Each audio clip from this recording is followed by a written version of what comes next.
नमस्कार, next 9 news देख रहे हैं आप और मैं हूं आपके साथ प्रज्ञा सिंह।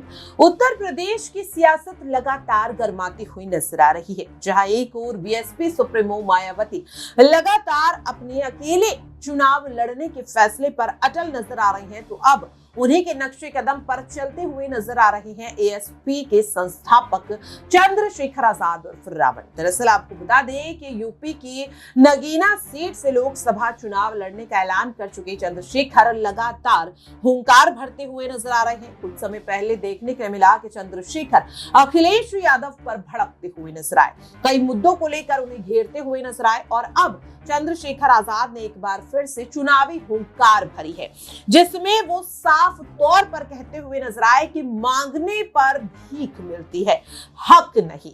क्या यहां पर चंद्रशेखर आजाद ने सीधे सीधे इंडिया गठबंधन को चेतावनी दे दी है, अल्टीमेटम दे दिया है कि उन्हें हल्के में ना ले, और अब यहां पर माना जा रहा है कि शायद मायावती चंद्रशेखर आजाद की तरफ दोस्ती का हाथ बढ़ा सकते हैं। दरअसल आपको बता दें कि चंद्रशेखर आजाद की अगर बात करें तो वे कई बार अपने बयानों में ये साफ कर चुके हैं कि वे यहां पर किसी भी गठबंधन के साथ चुनाव नहीं लड़ेंगे, लेकिन हाँ, बीएसपी को लेकर वे बार बार कह चुके हैं कि अगर बहन जी चाहेंगी तो वे उनकी पार्टी के साथ मिलकर चुनाव जरूर लड़ेंगे। हाल ही में चंद्रशेखर आजाद ने एक बड़ा ऐलान किया। दरअसल नगीना के अलग अलग क्षेत्रों में चंद्रशेखर आजाद लगातार दौरे कर रहे हैं। इस दौरान वे जनता को संबोधित करते हुए भी नजर आ रहे हैं। यहाँ पर सबसे पहले आप सुनिए आजाद का ये बयान, जिससे आपको समझ में आएगा कि लोकसभा को लेकर आखिरकार उनकी रणनीति क्या है। एक बहुत बड़े क्रांतिकारी हुए, करोड़ों रुपए की बात बता रहा हूं मुफ्त में तुम्हें। आप मुझे टीवी पे, अखबार में, फेसबुक पे, यूट्यूब पे, इंस्टाग्राम पे देखते सुनते हो। एक बहुत बड़े क्रांतिकारी हो जिनका नाम था चे गुवेरा।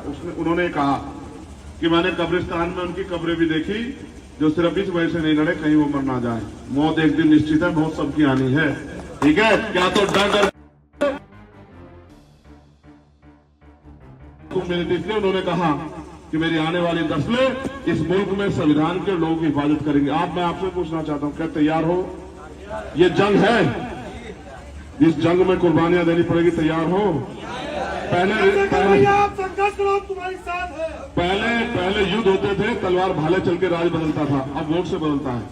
अपने एक एक वोट को संभालो, तैयार करो और भाईचारा बना के बस्तियों में निकल, इनसे भी उम्मीद करो, इनसे भी कहो कि आओ हमारा साथ दो। और जब हम मिलजुल के आगे बढ़ेंगे तो हमें कोई नहीं रोक सकता। फिर ईवीएम से लेके सारी मुसीबतों के खिलाफ हम लोग लड़ी रहे। तुम अपनी अपने क्षेत्रों की लड़ाई को संभाल लो। तुम ये जानते हो और मैं भी ये जानता हूं, अगर ये संविधान है तभी तो पाल प्रजापति, सैनी, कश्यप को, कुशवाहा, मौर्य साहब के, सैन, विश्वकर्मा, जाट, गुजर का बच्चा कुर्सी बैठा है, चमार, वाल्मीकि, पासी, धोबी, कोरी, खटीक का बच्चा कुर्सी बैठा है, और जो मुस्लिम समाज पिछड़े वर्ग के जाते हैं उनको भी आरक्षण का लाभ मिलता है। अगर नहीं होता संविधान तो कौन बैठने देता कुर्सी पर? क्या आज भी मुझे रखने पर हत्या नहीं होती? क्या आज भी मटकी पे छूने पर हत्या नहीं होती? क्या आज भी घोड़े में बैठने में पानी नहीं गया था? तो इसका मतलब अभी भी बाबा साहब अम्बेडकर के सपनों का देश नहीं बना। उसको बनाने के लिए अभी संविधान को ताकत देने की जरूरत है। ताकत तब बनेगी जब आप वोट से मजबूत हो जाओगे। मैं आपसे अपील करता हूं, आपसे भी तमाम लोग जो खड़े, न हम सफर से निकलेगा, न हम नसी से निकलेगा, हमारे पांव का कांटा हम ही से निकलेगा। अगर इज्जत, मान सम्मान की जिंदगी जीनी है तो फिर संघर्ष करो, क्योंकि मांगने से भीख मिलती है, अधिकार छीनने पड़ते हैं, और जो अधिकार मिले हुए अगर वो छीन रहे हैं, इसका मतलब आप अपनी ताकत भूल बैठे हो। कोई फर्क नहीं पड़ता। आजादी की लड़ाई याद करो, कितने लोगों ने कुर्बानी दी, तब जाके आजादी आई। अब इस मुल्क में हमें अपनों से नहीं लड़ना। इस मुल्क फलाने को बनाओ, फलाने 5 साल देखा आपने? जो 5 साल आपसे वोट लेके आपकी तरफ ना देखे, आप बहुत गैर जिम्मेदार हो गए। आप ये महसूस करो, आप 5 रुपए का सामान लेने जाओगे, 4 बार देखोगे सामान को, लेकिन वोट डालने जाते कभी नहीं सोचते कि नेता आपकी लड़ाई लड़ेगा, आपकी आवाज बनेगा नहीं बनेगा। जब जुल्म होगा, अन्याय होगा, आपके साथ खड़ा होगा नहीं खड़ा होगा। जब सरकार आपके खिलाफ कानून बनाएगी तो सरकार की मुखालफत करेगा नहीं करेगा, आप जानते ही नहीं हो, आप समझते ही नहीं हो। आप सोचते हो नेता वो होता है जो अच्छे कपड़े पहन ले, जिसका कुर्ता तो नीचा सा हो, 4 बढ़िया मिठाई आपकी खाए तो आपको खिलाए, आपकी टोपी अपने सर पे रख ले, और चुनाव के बाद अपनी टोपी आपके सर पे रख दे, आप उसी नेता मानते हो। मैं क्या करूंगा? अगर आप नेता को समझते हो तो नेता वो होता है जो काम आम आदमी नहीं कर सकता, वो काम नेता की जिम्मेदारी होती है। बाकी काम तो आप अपने करते ही हो। नेता आगे थोड़े आपके यहाँ चक्की चलाएगा, नेता आगे थोड़े आपके खेत का काम करेगा। आपके नेता का काम यह है कि वो जो ताकत आप उसको देके भेजते हैं उससे जाके पार्लियामेंट में वो आवाज उठाए अपने क्षेत्रों के लिए। आज बताओ गरीबों के बच्चों को पढ़ने के लिए कहां स्कूल बच रहे हैं? स्कूल में कौन सी पढ़ाई हो रही है बताओ? मैं अभी होके आया, एक मां मुझे मिली ईडी कीरतपुर में, उसने मुझसे कहा कि मुझे 9 लाख रुपए मेरे खर्च में, मैं कर्जदार हूं और भट्टे पे काम कर करके पैसा चुका रही हूं, बेटा मैं क्या करूं। तो देखा आपने और सुना भी। बता दें कि कल का दिन बीएसपी के लिए काफी ज्यादा अहम है, क्योंकि कल काशीराम जी की जयंती है, जो बहुजन समाजवादी पार्टी के संस्थापक और कहीं ना कहीं दलित समाज के लिए पिता के तौर पर देखे जाते हैं। माना जा रहा है कि इस दिन बीएसपी सुप्रीमो कोई बड़ा फैसला भी लेती हुई नजर आ सकती है।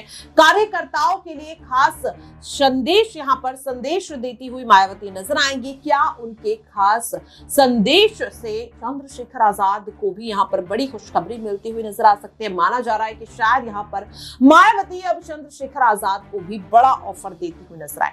हो सकता है कि उनकी पार्टी के साथ चुनाव लड़ने को लेकर भी अहम फैसला यहाँ पर लेती हुई नजर आए। तमाम कयास यहाँ पर लगातार लगाए जा रहे हैं। देखना काफी अहम रहेगा कि क्या अब मायावती चंद्रशेखर आजाद की पार्टी के साथ मिलकर चुनाव लड़ती हुई नजर आएंगी या फिर नहीं।